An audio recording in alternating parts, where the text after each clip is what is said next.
Hey guys, it's Chris. Today I'm going to show you how to debug any application in C# using Visual Studio. Now, there may be some techniques that you see in here that you've already used or already know how to do. That's okay. Just keep watching through to the end of the video because there's going to be other techniques that you probably haven't seen or haven't used or just haven't quite thought of, that could work for my program. All right, well, let's jump right into it and I hope you like it. Thanks. And boom, we've run into an error. Now, I told you guys I was going to show you stuff that applies to any type of application, but you might recognize this one is an MVC application. No big deal. It's going to be, the same thing for all of them. Maybe some slightly specific stuff to web applications toward the end, but let's focus on the easy stuff first, or the most commonly used debugging tools. We'll work our way up to slowly the less commonly or more interesting ones. So firstly, the stack trace. Go ahead and hit debug, Windows, and then 3/4 the way down, call stack. You can see it's on line 18 of get special int bad, and that method is called by some other method, which I can then get to by double clicking. And if there were any variables in here, I could hover and see what those values were at that point in the stack. I could double click all the way up to the calling method. As you can see, the value of my view bag at that point was null, or at that point in the stack. So I'm going to double click on the top of the stack, which is where we currently are, where the error currently is. And now I can make some adjustments. So while it's still running, I can drag that green arrow that's saying this is where the cursor currently is, where it stopped at a trapped exception. And I can drag it up and it turned into a yellow arrow. Do you see that? And now I can modify the code right here and have it run that code. But before I do that, we're going to show you another trick. I'm going to double click my number. I'm going to right click. That's a string variable. I'm going to right click it. It could be any type of variable. It could even be an object. And I can click on add watch. As you can see, I already added it twice here, so it shows up 3 times. I can remove those by right click delete watch. But I've got a watch here. It says I am not a number. That's the value of that string. Now I'm going to change the code at runtime to be the number 5, okay? Now you could save it, but it's not necessary, I don't think. So now you can hit F10 or F11. I'm going to do F11, which is step into, F10 is step over by default, unless you've modified those for your environment. So as you can see, I am not a number here in our watch. I hit F11, became 5. So you can watch values there. Now, there are some extensions out there, like I think my boss uses something called Code Rush, that automatically guesses what your variables that you're going to want to watch are, so you don't have to spend time setting those up. But I mean, you could just do this if you want. Just right click add watch. Pretty cool. You can go to the immediate window, which is in this same place. I won't keep telling you go debug windows because most of the things I'm going to talk about, that's where they are if I don't say it, okay? But debug windows immediate window, and I can type the variable name. So my number, and it is case sensitive because it's C# that you're running in the immediate window. Press enter, it'll show you the value. Now I could do equals and I could change the value here. 6. Oh, but it's a string. So say 6. Now I didn't have to put the semicolon at the end, so it's slightly different. But so if I go back to watch, you can see it says 6 there. So something else you could do, go to your exceptions settings. Again, in the same place with the debug windows, and go to common language runtime exceptions in there. You can expand that out, look at them, but more realistically is you're going to copy and paste from your error message. So going back to the error we had, put some letters where it's supposed to be a number, right? And obviously, if this video was not about how to debug exceptions and find errors, if this was how to fix how to parse numbers, we would never use parse. I would use try parse, and I would add a reference to a number, and I would do something if it's a success or not. But anyways, so go to that exception settings window, and if it didn't pop here, if your application just crashed and you're like, oh my god, what happened? Go to the output window, and you're going to scroll through the output until you find exception. If you don't see it, hit Control F and type exception. Now in this case, it found it, but in this case, it's an exception that it already trapped. That's why it popped up here. But if your application just crashed, it's not going to pop up. It's just going to crash. But you could still find oftentimes exception in the output here. So then you can just highlight the exception like this, and then you can go to the exception settings, click on Common Language Runtime, click Search, hit Paste, press enter, and there it would be. Then you could click it and trap it. So then when you run it again and you follow the same steps to reproduce, it's important to figure out what your steps to produce these things are, right? Then hopefully it will trap it. So you can see my Visual Studio is lit up. It was able to trap that exception. I can view details on that exception. And in here, I can find an inner exception. If there is an inner exception, there's not always one. You can use this expression window at the top just like the immediate window, but I wouldn't because it doesn't show you the history of what you had before. The immediate window is a little better for that. But you can change values up here, so be careful when you're typing an expression. If you want to see, double equals versus single equals sign, equality versus assignment, you want to make sure you don't mess that up because you can, using that window, do that. But not to be worried. It's a very safe tool. You can click on the magnifying glass if you want to see something in a different viewer. All right, let's get back out of here. So going back to the exceptions, that is an excellent way of trapping things. Like, for instance, I've had to do that with a MySQL DLL. A lot of times things like that, you just drop it in here and you'll be able to find it just fine. Okay. Going back up, picking another one of these tools up here. This time, let's do threads. If you're doing a multi-threaded development, which these days there are so many apps in C# that are multi-threaded, you can actually single out the thread that you want to see, that you want to work on, and then just sometimes knowing what the thread ID can be very helpful. You can kill that thread, or you can kind of take a look where that thread's at. That could be helpful. So let's go back real quick and cover bookmarks and breakpoints. So the first thing most developers do when they pick a new IDE, which, for example, Visual Studio, is they want to know, how can I stop my code to see what's going on at a certain point? That's called a breakpoint. Just click in the left bar here, and boom, there it shows up. That's a breakpoint, highlighted in red. Hit F5, and it's going to stop when it gets to that line. Now it's just like before, just as if it had trapped an exception and it would stop there. This stops it without there yet being an error, and you can hit F11 to step through, F10 to step over. Step over means you don't need to go into that property or that detail. You could just go on to the next line, even if that line maybe calls a method or something. Up here at the top, you can see step into. There's little buttons for it. Step over, step out. If you're like in a for loop, just finish the for loop and get out of it. Go to the next thing. You could also go down to the immediate window and hit continue if you don't want to process the information in it. But that's just kind of like hacky, right? This little, it kind of looks like a bookmark in a browser, and that's exactly what it is. I'll put it on a different line here. So you can see I put a bookmark there, and then I can go over to another file and put a bookmark there. And now you have a set of bookmarks, have as many as you want, and you navigate between them using the left and right. You can set hotkeys or use the hotkeys they have for you, but I just click the buttons here. So look, next bookmark, I can go back and forth. And when you could save and close, reopen Visual Studio, those bookmarks will still be there. It's super helpful. But they're not going to go with you into source control, so you don't have to worry about that. You don't have to do anything special to add it to your git ignore or anything like that. It should be in the default git ignore if you are a Git user. Speaking of Git, we're going to talk about a trick I have with Git that actually helps with debugging, believe it or not, in many cases.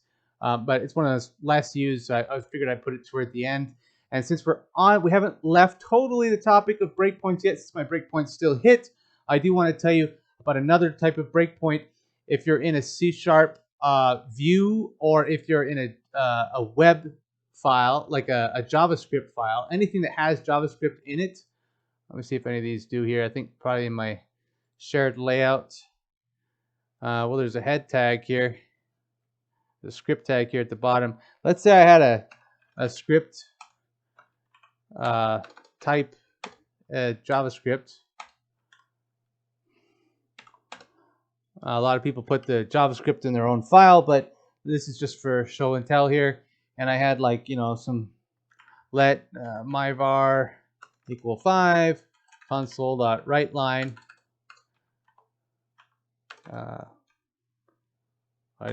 Console.log myvar. You can tell I don't do a whole lot of JavaScript recently, but I have done a heck of a lot of it. All right, so now if I wanted to put a breakpoint here, the easiest way is just to type the word debugger semicolon. That's it. Boom. That'll break right there. And then just the thing with that is make sure that you take those out before you commit it to source control, and make sure you take those out before you publish live. Otherwise, you could run into some issues with that. All right. I will switch to another application just so I could show you something that has a bit more meat to it, like this here. I can click this little hint, 5 references. You might see that, but this isn't the only way to find references. And you can right-click something and just go to Find All References. And that can be extremely important, because before you modify code because you found an issue, you're going to need to find what other parts of your program are calling that specific method that you want to modify. So it makes sense with the logical flow that everything that hits that method, is it okay to have that modification? All right, I switched back to the previous program that we're in just so I could show you this output window. If you go down to output and you see there's all these choices here.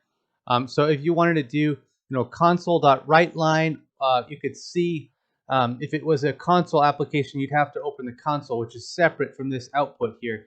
And it would only be specific to console type applications. But if you do debug.writeLine, it'll show up in debug, which is usually always available regardless of the template type that you're in. Just have to remember to include the debug, let's see, debug writeLine, for example. If I was to control dot on that, use system.diagnostics is the one that you need.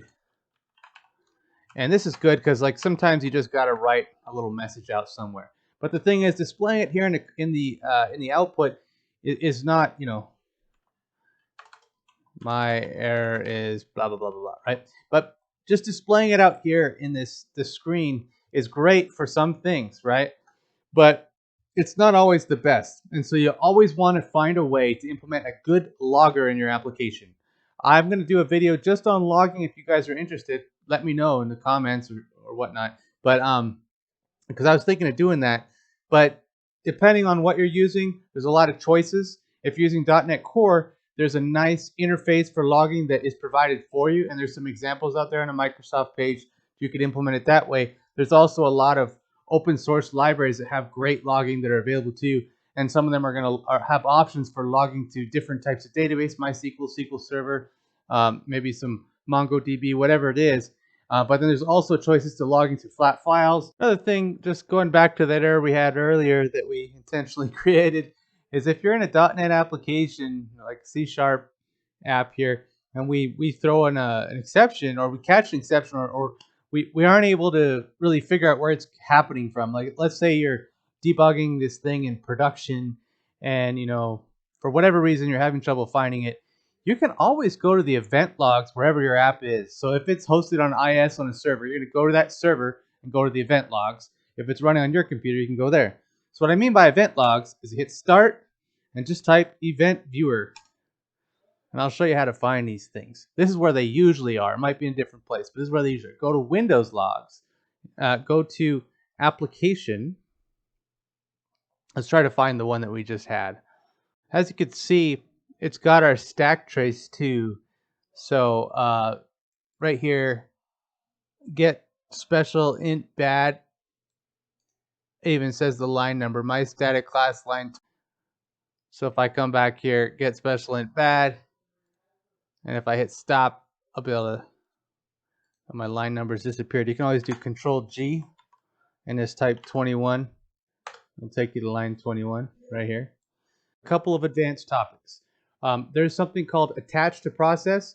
So if you are building a Windows service, for example, you're going to want to run that Windows service in debugger mode. You want to install the Microsoft Remote Debugger on that machine and on the machine that the Windows service is running, which might be the same machine you're on, or it might be a different machine on your network. And you're going to run the Visual Studio Remote Debugger on your machine as well. And then once that's running, you can go, I think it's debug, attach to process, and then you're going to search for it. So in my case, I'm on my desktop here. I could see all the processes here. But if you wanted to look on a different machine, you come up here and you can do / / and pick a virtual machine that you have maybe access to, maybe through your VPN or something like that. You'd find that process and you click attach. Obviously, I'm not going to debug the Chrome application. It's probably not running in debug mode as a .NET app, but any .NET app that's running in debug mode that you happen to have the source code for in your project, the exact same version, and that's how you would do it. There might be a couple of ports that you have to open up on your machine. I think last time I did it, there was a UDP. I'm sorry. There's two ports I had to open on my machine and on that machine. So if you're interested, if you're stuck with that, I'd be glad to help you. Just drop a note in the comments because I have done it before. One thing I haven't been able to do with that is remotely debug the IIS process. So if it's a website, I don't know, but Windows services, console applications, the remote debugger attached process is a great tool, and it'll be just like we were doing earlier, where you could set breakpoints. You just go ahead and set a breakpoint once you've attached the process. If you have breakpoint set and it hits that code while it's running remotely, it'll stop at the breakpoint in your application. It'll kind of pause the app over there running remotely, or on your machine running outside of Visual Studio. It'll pause and allow you to step through it just as it's running. You can use your watches just like we did earlier. Fantastic. Okay, so that's the first advanced topic. The second advanced topic, which I guess is not really all that advanced, but it's more advanced than some of the stuff I showed earlier, is conditional breakpoints. So let's say I had a variable here, int x equal to 10, and I had, in a loop or something like that, in a for loop, somewhere in the middle of a for loop, we set x to 10. I put a breakpoint on that. You right-click that breakpoint and hit conditions. Okay, so now here you could say this conditional. You can choose either filter, hit count, or conditional expression. I usually do conditional expression. You could say when true when changed or is true. Is true is the one you most likely use. Here you can say when the variable x is equal to 10, then we want to stop. Otherwise, it just ignores that breakpoint. So we're just saying whenever we hit that breakpoint, if it happens to have the value 10, keep going. Now, one gotcha to watch out for here is don't put x equals 10. It will assign the value of 10 to x, just like I was saying in the immediate window and in the quick watch. If you don't use your double equal sign there, if you just do your assignment operator, it's not smarter than you. It's just going to assume that's what you want to do. So always set your equality correctly. Double equal for to check that way. You can always say x is greater than equal 10, whatever it is, that your conditional statement there. So that's how that works. All right, I went ahead and launched it so I could show you the last thing here, which is, and I took out the error. So in a web application, I saved it to the end because I know a lot of you guys watching this are C# developers, but you're not necessarily building web applications. In a web application, you always want to take advantage of what the browser has. Outside of Visual Studio, I know, but the Visual Studio has some great things that the browser just does a little bit better. For instance, you've got your diagnostic tools here. It shows you how much memory is being used on the server and whatnot, but you can't really tell what the memory is being used for the client. What the browser, the front end is doing too. So you come in here, check this stuff out. It's pretty helpful. You can see if the CPU is spiking because of some weird call that you have, or if you're repeating some calls. There's some analyze tools for that. If you go up here, actually we'll talk about that in just a minute. I want to finish this up. So if you hit F12 in the browser, Chrome, Edge, and Firefox, they all have this. And so does Internet Explorer, but you don't want to use that. Anyways, so come over here and you can take a look at the memory tab, and you can take a look at heap snapshot, take snapshot, and within here you can kind of open things up, kind of get a little bit more detail on anything you want. Network tab, you can see the requests that are being made. You can say, why did I make that request? It doesn't match my controller, or it doesn't match the URLs that I want, or why is it not loading this image? Well, you could take a look at the URL that it's trying to get the image from, and you might say, oh shoot, that my website doesn't serve an image there. So there's so much you can learn from the network tab. Performance. This performance tab has the ability for you to start and stop and see which methods have been called over time, so you can see what's going on if you've got a repeated call, and you can do that also in Visual Studio for some things. In fact, let's jump back over to Visual Studio, but first, real quickly, taking a look here, you can see responsive design. and you could kind of see what things would look like on a mobile device versus a PC versus an iPad. And that's really important to do with web applications. Let's jump back to Visual Studio.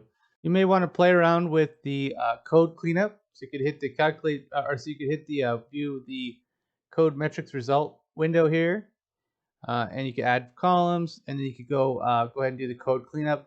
I do recommend if you do code cleanup that you're already tied into source control, so you could show all the changes that were made. That way, if it breaks something, you can just undo the changes really quickly. One more thing, this may be slightly off topic, but if you identified some code where it is a bug and you want to know if it's safe to change or why that code is there in the first place before you modify it, you can right click on the file, go to Git, view history if you're using Git. If you're using some other form of source control, there's going to be something similar, but it won't be exactly that. And you can just go ahead and take a look at the history. Then you can view the commit details, look at the particular file in question, compare the previous version, and you'll see the change that was made. In this case, just some additional space is added, so that's probably not the best example. All right, let's move on to something more interesting now. Well, I think that's all I've got for you for today. If you have any questions, hit me up. I know we didn't really cover unit testing, but that really kind of rolls into bug fixes too, but it's not really exactly finding or fixing the bugs. Usually it finds them, not really fixes them. So kind of left it out. We could always create a video just on unit tests, big topic. So have a great day.